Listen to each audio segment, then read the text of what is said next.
മദ്രസ ഒരു ചടങ്ങാകുമ്പോൾ നമ്മുടെ ദീൻ അന്യം നിൽക്കുമെന്ന് നമ്മൾ മനസ്സിലാക്കണം. എല്ലാവരും ചേർന്ന് പ്രോത്സാഹിപ്പിക്കേണ്ടതാണ് മദ്രസ. പലപ്പോഴും നമ്മൾ ആക്ഷേപിക്കാറുണ്ടല്ലോ, ഇവനെ 10 വരെ മദ്രസ കിട്ടും, എന്നിട്ട് എന്താ കാര്യം എന്ന്. പലരും ഉസ്താദുമാരുടെ ഒക്കെ മേക്കട്ടേറും, അവർക്ക് ശമ്പളം കൊടുത്തിട്ട് എന്താ കാര്യം, അവർക്ക് തിന്നാൻ കൊടുത്തിട്ട് എന്താ കാര്യം എന്നൊക്കെ. പ്രിയപ്പെട്ട സഹോദരന്മാർ മനസ്സിലാക്കണം, ഒരൊറ്റ മണിക്കൂർ കൊണ്ട് നിരവധിയായ സംഗതി പഠിപ്പിച്ചുകൊണ്ടിരിക്കുക ഉസ്താദുമാര്.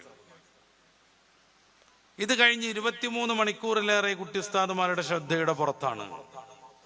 മദ്രസ നിന്ന് പഠിക്കുന്ന കാര്യങ്ങൾ ജീവിതത്തിലേക്ക് കൊണ്ടുവരാനുള്ള സംവിധാനം നമ്മുടെ വീട്ടിൽ ഒരുക്കാത്ത കാലത്തോളം മദ്രസയ്ക്ക് വെറുതെ വരിക പോകുക, അതുകൊണ്ട് ഒരു കാര്യം ഉണ്ടാവില്ല.